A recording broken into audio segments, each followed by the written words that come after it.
సినిమాలో నేను చూసినంత వరకు కూడా మిమ్మల్ని నేను వచ్చినప్పుడల్లా కూడా లైక్ షార్ట్ అనగానే వెళ్ళి అంటే పక్కన మీకు చాలా టెన్షన్స్ ఉంటాయి, ఆ వర్క్స్ ఈ వర్క్స్ ఎన్నున్నా సరే షూటింగ్లో ఉండేటప్పుడు షార్ట్ రెడీ అవ్వగానే ఆ క్యారెక్టర్లోకి ఇమ్మీడియట్గా వెళ్ళిపోతారు sir.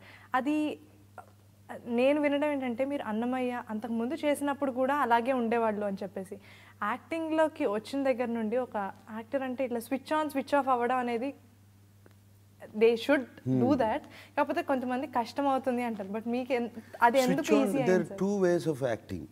They call it method acting, and they call it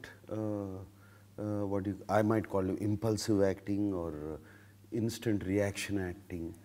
And ఈ మెథడ్ యాక్టింగ్ చాలామంది చేస్తారు, అండ్ ఇట్స్ వెరీ గుడ్.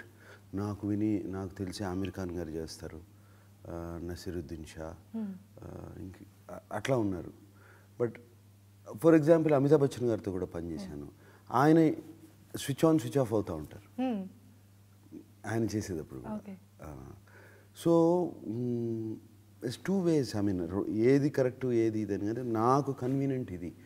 ఇప్పుడు వాట్ ఐ ఫీల్ ఇస్, నేను కాన్స్టెంట్గా మెథడ్ యాక్టింగ్లోకి వెళ్ళిపోయి ఆ క్యారెక్టర్లోకి వెళ్ళిపోయి అలాగే నడిచేసి అలాగా చేస్తుంటే నా reactions are always fixed in my mind. మనకు ఎదుటిన్న యాక్టర్స్ ఒక్కొక్కసారి ఒక్కొక్క రకంగా బిహేవ్ చేస్తారు, దాన్ని బట్టి బిహేవ్ చేయాలి నా ఇది. అప్పుడే కాన్వర్జేషన్ ఉంటుంది. అది మనం ఒకదానికి ఫిక్స్ అయిపోయాం అనుకో, వాళ్ళు వేరే రకంగా మనం అనుకున్న దానికి వేరే రకంగా ఫిక్స్ అయితే టోటల్ ప్రాబ్లం అయిపోతుంది. It doesn't match. So my thought process is that. But ఎప్పుడూ ఒక ట్రాక్ అవుట్ ఆఫ్ ఎక్స్పీరియన్స్ కానీ ఓవర్ ది ఇయర్స్ ఎన్నో సినిమాలు చేసాం కదా, 30 years దాటింది. ఒక ట్రాక్ రన్ అవుతూ ఉంటుంది ఎప్పుడు మైండ్లో. ఒక ట్రాక్ మీతో నవ్వుతా ఉన్నా, కౌరీలు చెప్తా ఉన్నా, ఒక ట్రాక్ మాత్రం రన్ అవుతానే ఉంటుంది. అబ్జర్వ్ చేస్తా చుట్టూ అక్కడ ఏం జరుగుతుంది, సీను ఎదుటోళ్ళు ఎలా చేశారు, నాకు ఇప్పుడు దానికి రియాక్షన్ ఇవ్వాలి, ఇదంతా రన్ అవుతానే ఉంటుంది. So that's how my way of acting is. Sir, Anushka first film super, మీ ఇద్దరిని దాంట్లో యూనో మోడర్న్ ఫిల్మ్లో అలా చూసాం. ఈ సినిమాలో కంప్లీట్గా అంటే మీ ఇద్దరిని like you are not couple అది తెలుస్తోంది. ఓం నమో వెంకటేశాయలో Anushka is playing a different role. ఆవిడ్ని ఆ రోల్లో చూడడం ఇట్స్ లైక్ ఫస్ట్ టైం అనుకోవచ్చు. అంటే ఆవిడ వేరే సినిమాలు చేయొచ్చు, period movies, but then this is completely different.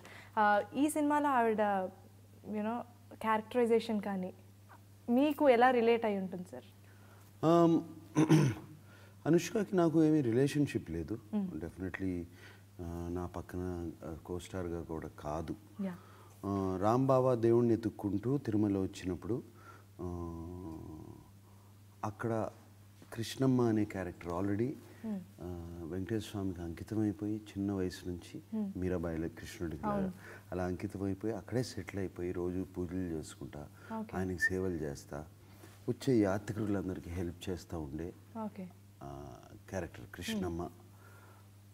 రాంబాబాకి ఒక గైడ్ లాగా, ఒక హెల్ప్ లాగా ఉండి అతనికి ఒక ప్లేస్ ఇచ్చి దేవుణ్ణి చూడాలి అంటే ఎలా, తిరుపతి చరిత్ర ఏంటి ఇవన్నీ చెప్పి అటువంటి ఒక గైడెన్స్ ఇచ్చే వెరీ వెరీ ఇంపార్టెంట్ క్యారెక్టర్ ఇతని లైఫ్లో. ఇది ఒరిజినల్గా లేదు, ఇది కల్పితం. మాకు కొంచెం క్యారెక్టరైజేషన్ ఇంప్రూవ్మెంట్ కావాలి. అసలు నిజంగా మాకు తెలియదు ఆ టైంలో రాంబాబాకి ఎవరు హెల్ప్ చేశారు ఏంటి అంత తెలియదు, కాబట్టి ఈ క్యారెక్టర్ క్రియేట్ చేశారు. ఈ సినిమాలో మీరు చాలా విషయాలు చెప్పారు అని తెలిసింది సార్. అంటే అప్పెందుకు తీసుకోకూడదు కొంచెం చెప్తారు. అది వెంకటేశ్వర స్వామి చెప్తారు, అది సినిమాలో చూడాలి. ఆయన చెప్పే విధానం బాగుంటుంది. అండ్ ఇంకా ద హోల్ ఇన్సిడెంట్ ఆఫ్ ఆయన ఇంకా కుబేరుడికి అప్పు తీరుస్తూనే ఉన్నారు అనేది, అప్పు ఎందుకు చేయకూడదు అనేదానికి. అప్పు అంటే వడ్డీ, వడ్డీ అంటే అది పెరుగుతూనే ఉంటుంది. ఓకే, ఎందుకు చేయకూడదని.